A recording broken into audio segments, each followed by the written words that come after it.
ಎಲ್ಲರಿಗೂ ನಮಸ್ಕಾರ. ಶ್ರೀ ರಾಘವೇಂದ್ರ ಸ್ವಾಮಿ ಮಹಿಮೆ ಯೂಟ್ಯೂಬ್ ಚಾನಲ್ಗೆ ಸ್ವಾಗತ. ಮಾರ್ಗಶಿರ ಮಾಸದಲ್ಲಿ ಪಂಚಮಿ ತಿಥಿ ಬಂದಿರೋದು ನಮಗೆ ತುಂಬಾನೇ ವಿಶೇಷವಾಗಿದೆ. ಈಗ ಇದೇ 3ನೇ ತಾರೀಕು ಪಂಚಮಿ ತಿಥಿ ಬಂದಿದೆ. ನಾಳೆ ತಿಂಗಳಲ್ಲಿ 2 ಬಾರಿ ಪಂಚಮಿ ತಿಥಿ ಬರುತ್ತೆ. ತುಂಬಾ ಜನ ಕೇಳ್ತಾ ಇರ್ತೀರ ಪಂಚಮಿ ತಿಥಿ ಬರುವುದಕ್ಕಿಂತ ಮುಂಚೆನೆ ತಿಳಿಸ್ಕೊಡಿ ಅಂತ. ಇನ್ನು ನಿಮ್ಮೆಲ್ಲರಿಗೂ ಕೂಡ ವಾರಾಹಿ ದೇವಿಯ ಫೋಟೋ ವಿಗ್ರಹ ಇಲ್ಲ ಅಂದ್ರೂ ಕೂಡ ಯಾವ ರೀತಿ ನಾವು ವಾರಾಹಿ ದೇವಿಯ ಆರಾಧನೆಯನ್ನ ಮಾಡಬೇಕು ಅಂತ ಮುಂಬರುವ ವಿಡಿಯೋಗಳಲ್ಲಿ ತಿಳಿಸ್ಕೊಡ್ತೀನಿ ನೋಡಿ. ತುಂಬಾ ಜನಕ್ಕೆ ವಾರಾಹಿ ದೇವಿಯ ಫೋಟೋವನ್ನ ಇಟ್ಕೊಳ್ಳೋದಕ್ಕೆ ತುಂಬಾನೇ ಭಯ ಪಡ್ತಾರೆ. ತುಂಬಾ ಭಯ ಅನ್ಸುತ್ತೆ, ನಮ್ಮ ಮನೇಲಿ ಇಟ್ಕೊಳ್ಬಹುದಾ ಅಂತ. ನಾವು ಎಲ್ಲಾ ದೇವರನ್ನ ಯಾವ ರೀತಿ ಪೂಜೆ ಮಾಡ್ತೀವೋ ಅದೇ ರೀತಿನೇ, ನಿಜವಾಗ್ಲೂ ಭಯ ಪಡುವ ಅವಶ್ಯಕತೆ ಏನು ಇಲ್ಲ. ಆದ್ರೆ ನೀವು ಅಷ್ಟು ಭಯ ಪಡ್ತಾ ಇದ್ರು ಫೋಟೋ ವಿಗ್ರಹ ತಗೊಳ್ದೇ ಇದ್ರು ಪರವಾಗಿಲ್ಲ, ಆ ತಾಯಿಯನ್ನ ಮನ್ಸಲ್ಲೇ ನೀವು ಆರಾಧನೆ ಮಾಡಿದ್ರೆ ಸಾಕು. ಇಂಥ ಜಾಗದಲ್ಲಿ ಆ ತಾಯಿ ವರವನ್ನ ಕೊಡ್ತಾಳೆ.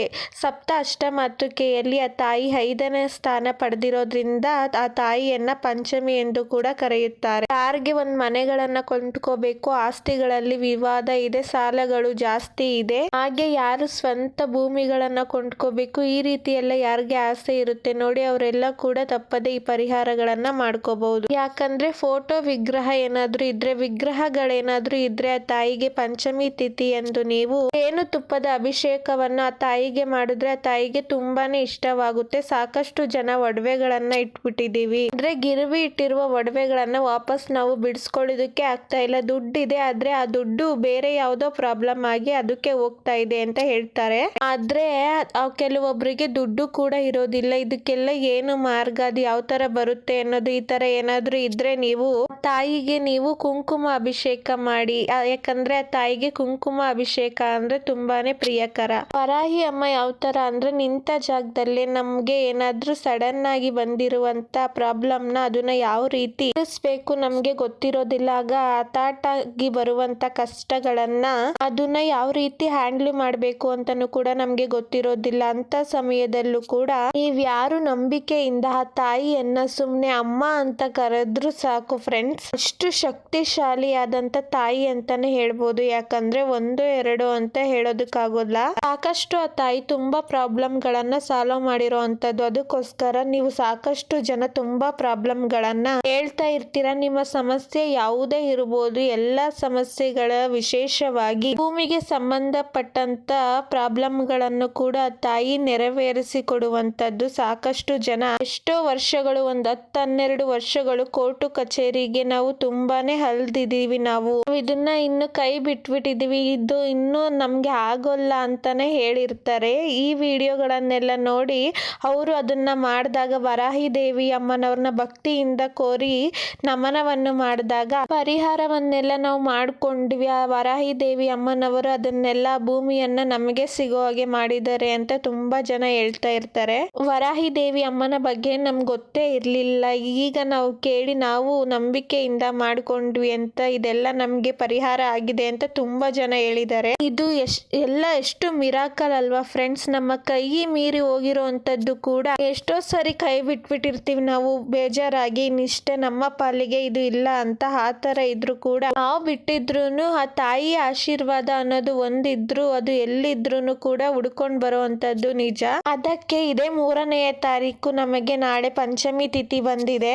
ಇದು 4ನೇ ತಾರೀಕಿನವರೆಗೂ ಕೂಡ ಇರುತ್ತೆ. ಅಂದ್ರೆ ಇದು 3ನೇ ತಾರೀಕು ರಾತ್ರಿ ಬಂದು ರಾತ್ರಿ 10:40ಕ್ಕೆ ನಮ್ಗೆ ಪಂಚಮಿ ತಿಥಿ ಶುರುವಾಗುತ್ತೆ. ಮತ್ತೆ 4ನೇ ತಾರೀಕು ರಾತ್ರಿ 10:01 ಈ ಪಂಚಮಿ ತಿಥಿ ಮುಕ್ತಾಯವಾಗುತ್ತೆ. ನಾನು ಹೇಳುವ ಪರಿಹಾರವನ್ನು ನೀವು ಮೊದಲನೇ ತಯಾರಿ ಮಾಡ್ಕೊಂಡಿದ್ರೆ ನೀವು ಶುಕ್ರವಾರನೇ ಈ ಪೂಜೆಯನ್ನ ಮಾಡ್ಕೋಬಹುದು. ಇಲ್ಲ ಇದು ಆಗೋದಿಲ್ಲ ಅಂತ ಅಂದರೆ 4ನೇ ತಾರೀಕು 10:01 ಪಂಚಮಿ ತಿಥಿ ಇರುತ್ತೆ. ನಿಮಗೆ ಯಾವ ದಿನ ಸಾಧ್ಯವಾಗುತ್ತೆ ಆ ದಿನ ಮಾಡ್ಕೋಬಹುದು. ಯಾಕಂದ್ರೆ ಆ ತಾಯಿ ರಾತ್ರಿ ದೇವತೆ. ಒಂದು ವೇಳೆ ಪಂಚಮಿ ತಿಥಿ ರಾತ್ರಿ ವೇಳೆಗಳಲ್ಲಿ ಪಂಚಮಿ ತಿಥಿ ಬಂದ್ರೆ ಆ ತಾಯಿಗೆ ತುಂಬಾ ತುಂಬಾನೇ ವಿಶೇಷವಾದದ್ದು. ನೀವು ಫೋಟೋ ವಿಗ್ರಹ ಏನಾದ್ರೂ ಇದ್ರೆ ಅದಕ್ಕೆ ಅರಿಶಿಣ ಕುಂಕುಮ ಎಲ್ಲವನ್ನು ಇಟ್ಟು ನೋಡಿ. ಈ ದಾಸವಾಳ ಹೂವು ಅನ್ನೋದು ತುಂಬಾ ಶ್ರೇಷ್ಠಕರ, ಆ ತಾಯಿಗೆ ತುಂಬಾನೇ ಇಷ್ಟ. ಅದನ್ನ ನೀವು ಇಡಿ. ಒಂದ್ ವೇಳೆ ನಿಮ್ಗೆ ದಾಸವಾಳ ಹೂವು ಏನಾದ್ರೂ ಸಿಗ್ಲಿಲ್ಲ ಅಂತ ಅಂದ್ರೆ ಕೆಂಪು ಹೂವು, ರೋಸು ಯಾವ ಹೂವು ಸಿಗುತ್ತೋ ಅದನ್ನೇ ಇಡಬಹುದು. ಇನ್ನು ನೈವೇದ್ಯಕ್ಕೆ ಬಂದರೆ ಭೂಮಿಯ ಒಳಗಡೆ ಬೆಳೆಯುವಂತ ಪದಾರ್ಥಗಳನ್ನು ಕೂಡ ತಾಯಿಗೆ ನೀವು ನೈವೇದ್ಯಕ್ಕೆ ಇಡಬಹುದು.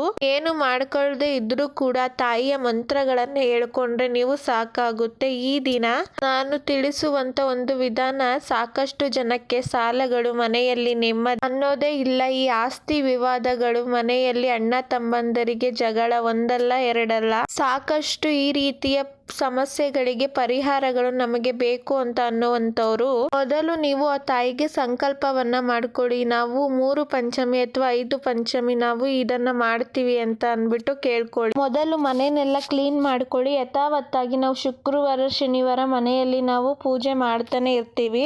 ತಾಯಿಯನ್ನ ಕೇಳ್ಕೊಂಡು ನೀವು ದೀಪವನ್ನ ಹಚ್ಬೇಕಾದ್ರೆ 5 ಬತ್ತಿಗಳಿಂದ ಪಂಚಾರತಿ ಮಾಡಿ. ಯಾಕಂದ್ರೆ ಅವತ್ತು ಪಂಚಮಿ ತಿಥಿ ಇರೋದ್ರಿಂದ 5 ಅನ್ನುವ ಸಂಖ್ಯೆಗೆ ಬಹಳ ಶ್ರೇಷ್ಠಕರ, ಒಳ್ಳೆಯದು. ಅದಕ್ಕೋಸ್ಕರ ನೀವು 5 ಬತ್ತಿಯನ್ನ ಇಟ್ಟು ನೀವು ಮಾಡ್ಬೋದು. ಇಲ್ಲ ನಾವು ಯಥಾವತ್ತಾಗಿ ಯಾವಾಗ್ಲೂ ಮಾಡ್ದಂಗೆ ಮಾಡ್ತೀವಿ ಅಂತ ಅಂದ್ರೂ ಕೂಡ ಅದ್ರಲ್ಲೂ ಕೂಡ ಪ್ರಾಬ್ಲಮ್ ಏನು ಇಲ್ಲ, ಮಾಡ್ಕೊಬಹುದು ಆರಾಮಾಗಿ ನೀವು. ಈಗ ನಾನು ತಿಳಿಸುವಂತ ಪರಿಹಾರ ಎಲ್ಲಾ ಸಮಸ್ಯೆಗಳಿಗೂ ನೀವು 1 ತುಂಡು ಬೆಲ್ಲವನ್ನು ತಗೊಳ್ಳಿ. ಹಾಗೆ ಮೈಸೂರು ಬೇಳೆ ಅಂತ ಹೇಳ್ತೀವಿ ನೋಡಿ, ಕೆಂಪು ಕಲರ್ ಇರುತ್ತೆ, ಆ ಒಂದು ಬೇಳೆಯನ್ನ ನೀವು ಸ್ವಲ್ಪ ತಗೊಂಡು ದಾಸವಾಳದ ಎಲೆ, ಹೈಬಿಸ್ಕಸ್ ಲೀಫು, ಆ ಎಲೆಯನ್ನ ತಗೊಂಡ್ ಬಂದು ನೀವು ಆ ಎಲೆಯನ್ನ ಕಿತ್ಕೊಳ್ಬೇಕಾದ್ರೆ ನಾವು ಇದನ್ನ ನಮ್ಮ ಪರಿಹಾರಕ್ಕೋಸ್ಕರ ಮಾಡ್ಕೊಳ್ತಾ ಇದೀವಿ, ನಮ್ಮ ಪರಿಹಾರವನ್ನ ನೆರವೇರಿಸ್ಕೊಡು ತಾಯಿ ಅಂತ ಕೇಳ್ಕೊಂಡು ಆ ಎಲೆಯನ್ನ ಕಿತ್ಕೊಂಡು ಅದನ್ನ ಕ್ಲೀನ್ ಆಗಿ ಒರೆಸಿ ಅದ್ರ ಮೇಲೆ ಈ ಮೈಸೂರು ಬೇಳೆಯನ್ನ ಸ್ವಲ್ಪ ಹಾಕಿ ಅದರ ಮೇಲೆ 1 ತುಂಡು ಬೆಲ್ಲವನ್ನ ಇಟ್ಕೊಂಡು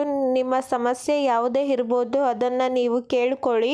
24 ಗಂಟೆ ಅದು ಹಾಗೆ ಇರಬೇಕು. ಅಂದ್ರೆ ದೇವರ ಮನೆಯಲ್ಲಿ ಅದು ಹಾಗೆ ಇರಬೇಕು. ಅದನ್ನ ನೀವು ಆ ಟೈಮ್ ನಲ್ಲಿ ಸಂಕಲ್ಪ ಮಾಡ್ಕೊಂಡು ಕೇಳ್ಕೋಬೇಕು. ನಿಮ್ಮ ಸಮಸ್ಯೆ, ಕೋರಿಕೆ ಏನೇ ಇರ್ಬೋದು. ಇಷ್ಟು ವಾರಗಳು ಅಂದ್ರೆ ತಿಂಗಳಲ್ಲಿ ನಮಗೆ 2 ಸಲ ಪಂಚಮಿ ತಿಥಿ ಬರುತ್ತೆ, ಅಷ್ಟು ದಿನ ನಾವು ಮಾಡ್ತೀವಿ ತಾಯಿ ಅಂತ ಕೇಳ್ಕೊಂಡು ನೀವು ಇದನ್ನ ಪ್ರಾರಂಭ ಮಾಡಿ. ಇದನ್ನ ಮಾಡ್ಬೇಕಾದ್ರೆ ನಾನ್ ವೆಜ್ ಎಲ್ಲ ತಿನ್ಬಾರ್ದು. ಇದನ್ನೆಲ್ಲ ನೀವು ನೋಡ್ಕೊಂಡು ಮಾಡ್ಕೋಬೇಕಾಗುತ್ತೆ. ಪಂಚ ದೀಪಾರಾಧನೆ ಆದ್ರೂ ಮಾಡ್ಬೋದು ಅಥವಾ ಪಂಚಬತ್ತಿಗಳ ದೀಪಾರಾಧನೆ ಆದ್ರೂ ಮಾಡ್ಬೋದು, ಬೆಲ್ಲಗಳ ದೀಪಾರಾಧನೆ ಆದ್ರೂ ಮಾಡ್ಬೋದು. ಬೆಲ್ಲದ ಪಾನಕವನ್ನ ಮಾಡಿ ಆ ತಾಯಿಗೆ ನೈವೇದ್ಯವನ್ನಾಗಿ ಕೂಡ ಇಡಬಹುದು. ಈ ರೀತಿ ಆದ್ಮೇಲೆ ಕೇಳ್ಕೊಂಡು ನೀವು ಆ 24 ಗಂಟೆ ಆದ್ಮೇಲೆ ಆ ವಸ್ತುಗಳನ್ನ ನೀವು ತೆಗೆದುಕೊಂಡು ಹಸುಗಳಿಗೆ ತಿನ್ನಿಸಬಹುದು. ಹಸುಗಳು ಏನಾದ್ರೂ ಸಿಗ್ಲಿಲ್ಲ ಅಂತ ಅಂದ್ರೆ ಅದನ್ನ ಯಾವ್ದಾದ್ರು ಪಕ್ಷಿಗಳಿಗೆ ನೀವು ಕೊಡಬಹುದು. ಆ ಎಲೆಯನ್ನ ಎಲ್ಲಾದ್ರೂ ಯಾರು ತುಳಿದೇ ಇರುವ ಒಂದು ಪ್ರದೇಶದಲ್ಲಿ ಹಾಕಿ ಇದಿಷ್ಟನ್ನು ಪಂಚಮಿ ತಿಥಿಯ ದಿನ ಮಾಡ್ಕೊಂಡು ನೋಡಿ. ನಿಮ್ಮ ಕೋರಿಕೆ, ಕನಸು ಏನೇ ಇರ್ಬೋದು ಅದನ್ನೆಲ್ಲ ತಾಯಿ ನಿರ್ವಿಘ್ನವಾಗಿ ನಡೆಸ್ಕೊಡ್ತಾರೆ. ಯಾಕಂದ್ರೆ ನಮ್ಗೆ ಈ ಭೂಮಿಗೆ ಸಂಬಂಧಪಟ್ಟಂತ ಏನೇ ಗ್ರಹ ದೋಷಗಳಿದ್ರು ಕೂಡ ನಾವು ಈ ಬೇಳೆಯಿಂದ ಪರಿಹಾರ ಮಾಡ್ಕೊಂಡಾಗ, ಆ ಬೆಲ್ಲವನ್ನ ಇಟ್ಟು ಈ ಪರಿಹಾರವನ್ನ ಮಾಡ್ಕೊಂಡಾಗ ನಮ್ಗೆ ಎಲ್ಲಾ ದೋಷಗಳು ನಿವಾರಣೆ ಆಗುತ್ತೆ. ಅದಕ್ಕೋಸ್ಕರ ನೀವು ತಪ್ಪದೆ ಆ ಬೇಳೆಯನ್ನ ಬಿಟ್ಟು ಬೇರೆ ಬೇಳೆಯನ್ನ ಇಟ್ಟು ಮಾಡ್ಕೊಳ್ಳೋದಕ್ಕೆ ಹೋಗ್ಬೇಡಿ. ಈ ಬೇಳೆನೆ ಇಟ್ಟು ಮಾಡ್ಕೊಂಡು ನೋಡಿ, ಎಲ್ಲ ಒಳ್ಳೆಯದಾಗುತ್ತೆ. ಈ ವಿಡಿಯೋ ನಿಮ್ಮೆಲ್ಲರಿಗೂ ಕೂಡ ಅನುಕೂಲವಾಗಿದೆ ಎಂದು ಭಾವಿಸಿದ್ದೇನೆ. ಈ ವಿಡಿಯೋ ಇಷ್ಟವಾದರೆ ನನ್ನ ಚಾನಲ್ನ ಲೈಕ್ ಮಾಡಿ, ಶೇರ್ ಮಾಡಿ, ಕಮೆಂಟ್ ಮಾಡಿ, ಹಾಗೆ ಮರೀದೆ ಸಬ್ಸ್ಕ್ರೈಬ್ ಮಾಡಿ. ನಾನು ನೆಕ್ಸ್ಟ್ ವಿಡಿಯೋದಲ್ಲಿ ಸಿಗ್ತೀನಿ. Take care. Bye bye friends.